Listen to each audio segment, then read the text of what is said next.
galerinha do nono ano, sejam bem-vindos a mais uma aula de língua portuguesa. Comigo, professor Gessonias. Vamos descobrir o tema da nossa aula de hoje? Revisão, semana de revisão, então o tema já foi visto por vocês. Confiram no slide comigo, creio que esteja aparecendo aí para vocês o slide. O tema da aula de hoje, tese e argumento em artigo de opinião. Nós vamos falar sobre tese e argumento, são duas coisas diferentes, mas que estão conectadas no mesmo gênero, artigo de opinião. Então, conteúdo. Conteúdo vai ser com base em algumas habilidades. Inferir tese e reconhecer argumentos. E o gênero, como eu já disse, artigo de opinião. Belezinha? Gente, a opinião ela é algo bem sensível. Tão sensível que por mais que você ache que ele não tem opinião, às vezes pode haver ali certa parcialidade. Ou seja, não é uma opinião talvez de fato, mas ali o autor de uma determinada notícia, de uma determinada reportagem ou de um determinado artigo de opinião, por meio da escolha das palavras ali ele já vai colocando ali o ponto de vista dele. Isso tudo faz parte do artigo de opinião. Então a gente vai mostrar aqui que a opinião em si, para você achar o que é opinião, não precisa ter aquela palavra, aquela expressão, melhor dizendo, eu acho, né? A gente só pensa que a opinião quando tem eu acho. Não, que é isso, rapaz. Vai ser só quando o autor disser lá, eu acho, eu concluo, eu penso que, não, eu tenho para mim, né? Eu tenho para mim. A opinião não é só quando tem essa expressão aí, não, gente. Vejam só aqui, nessa simples matéria aqui de uma notícia, como duas palavrinhas aqui que ele usou, ele poderia ser mais neutro. Então o autor utilizou duas palavras em que ele não foi tão neutro assim. Ah, professor, mas é o que aconteceu. Mas quando ele coloca essas palavras, ele sai um pouquinho da neutralidade, ele poderia ser mais neutro ainda. E eu vou mostrar para vocês como. Veja só o título dessa matéria, a gente não vai ler ela toda não, só o título aqui. Com retração de 0,7%, a atividade do comércio registra primeira queda em 3 meses, aponta pesquisa. Professor, não vi nada de opinião aí, eu não vi nada assim de posicionamento do autor dessa matéria. Tem, gente, tem. Vou mostrar para vocês rapidão aqui, olha só. Retração e queda. Essas duas palavras aqui, elas nos mostram, né, um grau de posicionamento do autor. Por mais que tenha acontecido retração e por mais que tenha acontecido queda, mas ele posiciona-se, quando ele coloca dessa forma aí, ele está já mostrando, ele está mostrando a posição dele e expressando o ponto de vista dele em relação ao fato acontecido. Ele poderia ser mais neutro. Lógico que a manchete sendo mais neutra, ela não ia chamar tanta atenção. É por isso que ele busca esse posicionamento. Então veja só que no lugar de retração ele poderia colocar aqui variação. Né? No lugar de retração ele poderia utilizar variação. Com variação de 0,7%, até porque, né, todo serviço comercial ele varia, ok? Então se você conhece alguém que é revendedor de algo, que é um comerciário, ele diz, olha, tem mês que é melhor, tem mês que não é tão bom, enfim. É uma variação, ela acontece. E veja que a variação, né, ela não foi, eu acho que ela não foi tão expressiva assim não, para ele já chamar de retração, com retração. Então, variação de 0,7%.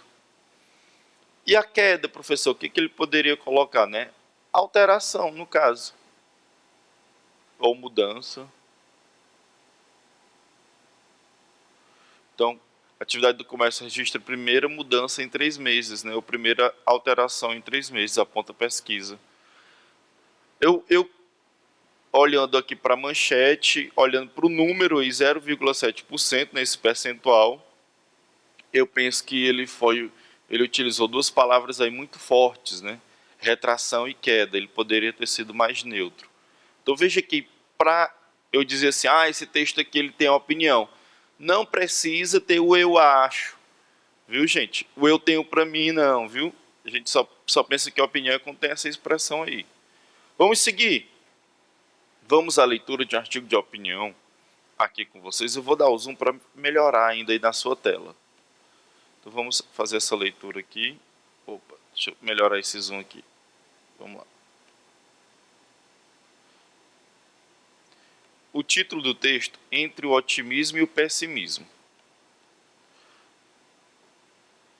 A data da publicação não nos interessa tanto, então vamos à leitura. Em tempos bicudos como o que estamos vivendo, uma boa dose de otimismo pode nos ajudar a enfrentar as dificuldades do dia a dia. Os otimistas costumam ser mais positivos, mesmo diante das adversidades, e com isso têm mais chance não só de encontrar meios para sobreviver à crise, como de criar alternativas para sair dela, independentemente dos acontecimentos ao seu redor. Reconhecemos os otimistas de algumas maneiras. Uma delas é pelo tempo de seu discurso. Enquanto os pessimistas falam no pretérito, os otimistas preferem falar sobre o futuro.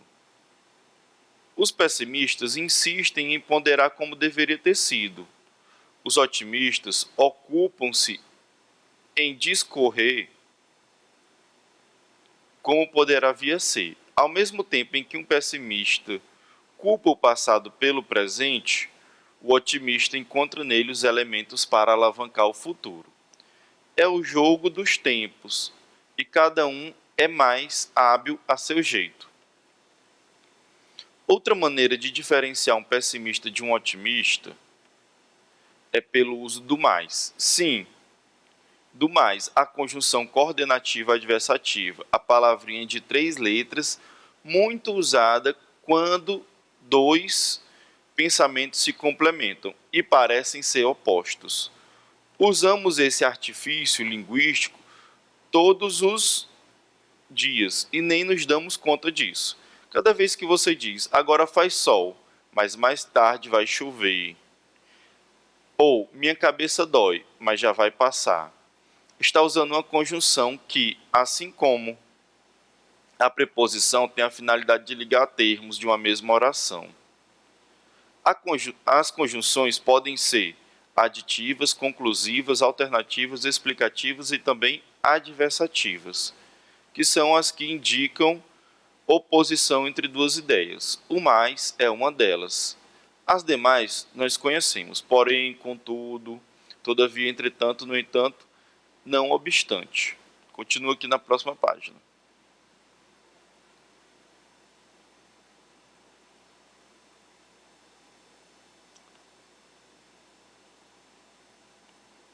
Pulando da gramática para a psicologia, quem abusa das conjunções adversativas passa uma imagem de certa indecisão perante os fatos da vida, tipo, não sei bem o que quero, mas me dá este aqui. Ou, acho que vou tentar, mas não tenho certeza se vou conseguir. Voltando ao tema do otimismo e do pessimismo, sabemos que esses dois estados que demonstram a visão que as pessoas têm da situação em que se encontram, bem como das perspectivas futuras, se refletem no uso dos recursos linguísticos. Um deles é o uso do mais, ou melhor, da ordem em que se colocam os termos da oração em torno dele. Explico. Uma coisa é dizer, eu sei que está ruim, mas vai melhorar. Outra é afirmar, eu sei que vai melhorar, mas que está ruim está. As duas frases envolvem exatamente os mesmos elementos em sua construção. Ambas fazem uma ponderação sobre a situação presente e uma consideração relativa ao futuro. A diferença está no foco. Enquanto a primeira frase está claramente focada no futuro, a segunda denuncia uma preocupação maior com o presente. E esse, como sabemos, não é nada bom.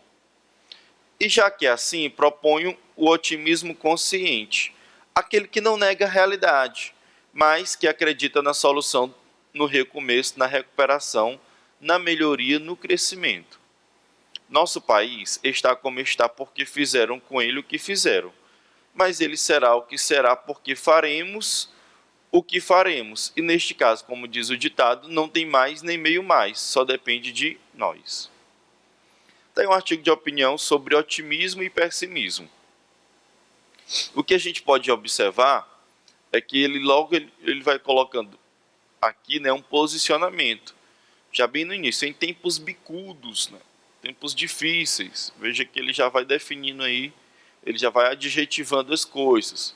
A notícia, diferente do artigo de opinião, ela não adjetiva assim logo as coisas não, certo? E logo aqui eu grifei, né, tanto em negrito como também sublinhei, a tese. Uma boa dose de otimismo pode nos ajudar a enfrentar as dificuldades do dia a dia. Essa é a tese dele. E essa tese vai depender agora do argumento para convencer a gente, certo? Por que o otimismo pode nos ajudar a enfrentar as dificuldades do dia a dia? É essa tese que ele vai ter que comprovar no texto. E aí ele vai mostrando, né, que o otimista ele tende a olhar para o futuro, enquanto que o pessimista não, ele sempre olha para o passado. E ele faz essa comparação, né? E ele até utiliza esse conhecimento aí linguístico, interessante, foi por isso que eu trouxe também esse texto, sobre o uso do mais sem o i, viu, gente? Então, muitas vezes, né, o uso exagerado desse mais, e aí como ele coloca no segundo ponto do texto, né, quando a perspectiva da frase é sempre um posicionamento negativo da coisa, esse mais nos torna pessimista, né? Então, quando você ganha até um presente, fulano trouxe isso aqui de presente para ti. É muito bom o presente, né? Mas eu queria aquilo. Olha como você é pessimista e mal agradecido, né? Sempre quer algo a mais, nunca está contente também com o que tem. É importante a gente, às vezes, ser agradecido, né? E ter um contentamento com o que temos. Eu sei, é bom a gente sempre procurar ter mais coisas, é bom a gente sempre procurar ganhar, conquistar mais coisas na vida. Mas tem hora que a gente tem que parar para agradecer pelo que tem. E é assim que se comporta o otimista, né? O otimista, ele sabe às vezes da situação, ele é realista, mas ele sempre está procurando, né, olhar para o futuro, para o que pode melhorar, certo? Enquanto que o pessimista não. Mesmo ele sabendo que a situação não é boa, ele ainda acha que tende a piorar, ou então quando a situação é até agradável, ele poderia ali naquele momento estar satisfeito, ele não está. Ele sempre está se preocupando com o passado ou com uma coisa negativa, né? E é assim que ele vai mostrando para a gente durante o texto, né? Essa parte em azul aí é todo o tipo argumentativo que ele utilizou, uma exemplificação. Ele vai exemplificando como se comporta o pessimista e como se comporta o otimista. Ele vai dando isso, né? Ele vai argumentando por meio desse exemplo. No final aqui, né, vem mais uma vez a opinião dele forte, né? De uma forma assim, bem contundente, que está aqui grifado em vermelho. Observem, propõe um otimismo consciente. Ele propondo aqui algo, né? Ele oferecendo aqui algo para a gente, né? Pensar. Então, feita a leitura aqui desse artigo de opinião, e a gente destrinchou aqui algumas partes. O que é que se espera ver no artigo de opinião? Algumas características. A parcialidade, como eu já falei, né? A gente observa lá ele definindo os tempos, ele falando, né? Ele propondo algo. O ponto de vista dele acerca, né, do otimismo e do pessimismo, ele deixa bem claro. E ele até coloca, né, no propõe um otimismo consciente. Também não é bom ser aquele otimista iludido, né, achando que tudo vai dar certo, sendo que às vezes as condições não são favoráveis. A tese, a gente viu a tese, ele diz que o otimismo pode nos ajudar, né, a superar as dificuldades do dia a dia.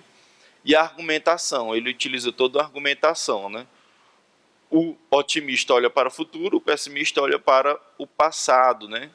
O otimista usa o mais de uma forma positiva e o pessimista utiliza o mais de uma forma negativa. Ele exemplifica isso. E os tipos de argumentação, né? Exemplificação é quando é justamente o que a gente viu no texto, ele vai dando exemplos do comportamento de um e de outro, foi o que a gente observou no texto. O histórico é quando se usa um fato histórico a favor disso. Não foi o que aconteceu, não teve fato histórico. Dados estatísticos aquele dado de percentual, 90%, 50%, não sei o quê, aquela numeração não apareceu também. Autoridade no assunto é quando você utiliza alguém que é digamos assim, um profissional recomendado para falar daquele assunto. Então você vai falar, por exemplo, hoje em dia de pandemia, de vacina, essas coisas da saúde, é bom que você tenha uma referência, né, para confirmar aquilo que você acredita. Então você não pode simplesmente utilizar uma ou outra pessoa, um outro vídeo que você viu no WhatsApp e achar que aquilo dali pode referenciar o seu pensamento. É bom ter uma referência, um profissional que seja realmente, né, formado e conhecedor de fato do assunto. Vamos seguir, vamos agora afunilar ainda mais aqui o nosso assunto, né, tese e argumentação. Nisso aqui eu sou autoridade no assunto, pelo menos, né? O que é a tese? Então, esse primeiro ponto aqui, a tese, é uma proposição, né, uma frase que apresenta ou expõe para ser defendida em caso de contestação, né, que se apresenta ou expõe para ser defendida em caso de contestação. Foi o que ele disse lá no texto. Olha a tese dele. Uma boa dose de otimismo pode nos ajudar a enfrentar as dificuldades do dia a dia. Então, essa frase aí, ele apresentou, né, ele expôs ela, e agora ele vai ter que defender isso. Ele vai ter que defender essa tese que ele acredita, né, que o otimismo nos ajuda a enfrentar as dificuldades do dia a dia. E aí ele vai defender por meio de quê? Como é que ele vai defender? Ele vai utilizar armas para isso? Não, gente, ele vai utilizar argumentação. Os argumentos. E está aqui um conceito de argumento. Vocês gostam de conceito? Eu coloco uns conceitos aqui para vocês. O argumento é um recurso para convencer alguém. Esse defender, você busca convencer. O que você diz, agora o fulano vai ter que acreditar. E como é que ele vai acreditar nisso? Através do convencimento. E está aí a finalidade, né? Para alterar a opinião ou comportamento. Veja só que o exemplo dele, né? Um exemplo que eu coloquei de argumento dele. Os pessimistas falam no pretérito. Os otimistas preferem falar sobre o futuro. Então nós observamos aí um argumento que ele coloca, né? Gente, olhar para o futuro, ter perspectiva, né, daquilo que vem, é sempre melhor do que ficar vivendo no passado, né? Ficar sempre, eu lembro um tempo desse que quem dizia, né, o pessoal que era torcedor do Flamengo, o pessoal dizia assim: torcedor do Flamengo parece que é museu, só vive de passado, só lembrando do passado. Hoje não, né? Hoje os flamenguistas eles já são mais. Apareceu até gente que nem torcia para time nenhum, agora é flamenguista, né? Porque eles têm uma perspectiva melhor agora, né, do que vem. O time está melhor nos campeonatos, pode ser campeão disso ou daquilo. Então eles têm uma perspectiva melhor, né? Exemplo do futebol sempre vindo aqui, né? Enfim, então sempre é bom você olhar para o futuro, né, do que viver no passado. Às vezes viver no passado a gente fica só lamentando aquilo que não viveu, aquela oportunidade perdida. Deixa isso quieto, rapaz. Então é esse o argumento dele. Então a gente observa a tese e o argumento. Então vamos fazer questão. Aqui esse texto já é para questão. Olha aí, ó, temos duas. Opa, já mostrei foi o gabarito, pelo amor de Deus. Enfim, foi rápido. Então vamos aqui. O texto é curtinho, não vai tomar muito nosso tempo aqui não. Pelo fim da obesidade. Libna e Ecker, né, o nome da moça que escreveu esse artigo. A obesidade é uma doença que vem atingindo crianças, jovens e adultos em todo o mundo. No Brasil, cerca de 30 milhões de pessoas são consideradas obesas, das quais 39% são crianças. Essa doença pode ser causada por diversas razões, e as mais comuns são fatores genéticos, falta de atividade física e má alimentação. A obesidade vem atingindo cada vez mais as crianças. Mas quem seriam os responsáveis? Para mim, elas são influenciadas e suas maiores referências são seus pais. Por exemplo, quando os filhos os observam se exercitando, são estimulados a adotar hábitos saudáveis. Agora, se os pais forem sedentários, provavelmente os filhos também serão. As crianças estão rodeadas a quase todo momento por redes de lanches que são muito atrativas e agradam muito o paladar infantil. São infantil não, hein? Mas não têm consciência de que esses alimentos ingeridos em excesso podem trazer problemas como hipertensão e diabetes. elas deveriam ser incentivadas desde cedo a comer alimentos mais saudáveis. Claro que não podemos privá-las de todas as guloseimas, só que seria fundamental adicionar às refeições mais verduras e legumes e incentivá-las a brincarem com atividades que exijam movimentação, pega-pega, queimada, etc. Enfim, os pais são responsáveis e têm o dever de cuidar de seus filhos. É importante que isso seja feito para que futuramente menos pessoas sejam vítimas da obesidade. Gente, aqui o texto ele toca num tema bem interessante, né? A obesidade em si, certo? Ela já é considerada por especialistas uma doença. Então, é lógico, né? Você não vai olhar para uma pessoa e dizer, ah, essa pessoa é obesa. Não, tem todo um cálculo, é feito toda uma observação de um especialista para ele dizer, certo? E aqui ela já começa com a tese dela, a autora. A obesidade é uma doença que vem atingindo crianças, jovens e adultos em todo o mundo. E para confirmar essa tese, ela já fala que ela já traz dados. Cerca de 30 milhões de pessoas são obesas, das quais 39% são crianças.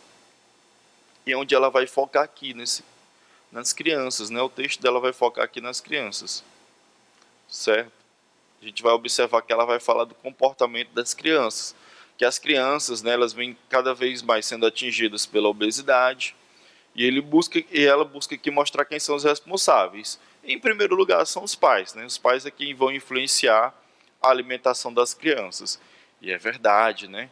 Tem pai aí que a criança mal completou uns 3 anos de idade, o menino já está tomando aquela Coca-Cola, não, eita. Enfim, e aí também tem a questão do próprio comportamento dos pais, né? Se os pais são sedentários também, se eles não buscam a vida com a prática de exercício físico, ou então entre outras coisas aqui também, né, como a alimentação saudável, os filhos também vão acompanhar. Além da influência das propagandas, né, a gente pode colocar aqui, das redes, né, de lanches, ele não cita o nome, né, a gente, McDonald's, Burger King, enfim, a gente cita aqui, tem essa não. Então, o que acontece? Isso aí vai influenciando, né, as crianças a comerem esse tipo de alimentação que não é saudável e vai gerando, né, cada vez mais pessoas obesas no nosso país e no mundo de uma maneira geral. É isso que o texto está mostrando, né? E é o que a autora está lutando aí. A opinião dela é o fim disso, né? O fim não é uma coisa difícil de se combater, certo? Não é uma coisa que precisa um estudo de uma vacina, por exemplo. A prevenção da obesidade, ela é fácil. É só um modo de vida. É isso que ela está mostrando. Então, até as brincadeiras, né, que podem ser estimuladas nas crianças, aquelas brincadeiras que exigem mais atividade, mais movimentação, né, o pega-pega, queimada, certo? Eu sei que hoje os games aí, rapaz, é complicado, hein? É uma luta grande. Tirar um menino do Free Fire para botar ele para brincar de pingue-esconde, rapaz, complicado, hein? De pega-pega, de queimada. Mas dá certo, ser bem estimulado, isso pode acontecer, né? Enfim, há outros esportes também, né? Alguns esportes bem mais legais que as crianças podem se movimentar. O badminton, por exemplo, aqui no Piauí é bem praticado, é um esporte que tem muita movimentação. Enfim, então, gente, vamos aqui às questões. A tese do texto é apresentada em, e aqui ele quer saber, né, qual o trecho do texto que vai apresentar a tese. E eu até já disse qual é a tese, né? Vamos só ver aqui as alternativas, ver se bate. Elas são influenciadas e suas maiores referências são seus pais. Aqui é uma das opiniões, né, da autora. Dá para dizer que é a tese. Os pais são os responsáveis e têm o dever de cuidar dos seus filhos. Aqui também, mais uma vez, uma opinião da autora, né, ela dizendo aqui o que deve ser feito. As crianças já estão rodeadas a quase todo momento por rede de lanches, né? Que é mais ou menos até um fato, uma verdade que ela verifica, né? Agora, a letra D. A obesidade é uma doença que vem atingindo crianças, jovens e adultos em todo o mundo. É essa tese que ela está lidando no texto. E ela precisa defender isso, mostrar, né? E principalmente ao redor das crianças. Então, letra D é a correta. Aí nós achamos a tese do texto, né? Aquela proposição em que ela vai se apresentar, né? Vai expor uma ideia, um pensamento que carece de ser defendido. Precisa ser defendido. Ela precisa defender que a obesidade é uma doença que vem crescendo. É por isso que ela está dizendo que tem que ter o fim disso, né? E o argumento do texto se apresenta por meio de... Agora ele quer saber o argumento. Eu até já mostrei para vocês, né? Quando ela fala que a obesidade vem crescendo, ela mostra logo os números da obesidade, que são grandes. E que nas crianças, né, já tem atingido um bom percentual. 39% é quase metade. Está faltando aí, né, uns 11% aí para chegar em 50%. Olha, o negócio está sério. Então, qual é o tipo de argumento? Ele não quer saber qual foi o argumento lá, né? A gente já viu qual foi o argumento. Qual é o tipo? Foi exemplificação? Ela exemplificou lá no texto? Não. Foi um recorte histórico? Ela trouxe momentos da história, né? Como é que isso aconteceu? Não. Dados estatísticos? Sim, dados estatísticos, né? Mostrou que 39% das crianças já são atingidas, que é a verdade. Citação de autoridade do assunto, ela poderia até ter citado algum médico, né? Esse médico aí dando a opinião dele sobre isso, algum nutricionista dando a opinião também sobre o assunto, mas não foi o caso. A gente observa os dados estatísticos, né? Vamos observar aqui. No Brasil, cerca de 30 milhões de pessoas são consideradas obesas, das quais 39% são crianças, certo? Crianças. Então, a gente fecha aqui letra C, na segunda questão. Primeira questão, letra D, segunda, letra C. Beleza, galerinha? Nossa aula de hoje já vai para o fim. Então, eu quero agradecer a vocês, obrigado. Até o nosso próximo encontro. Valeu!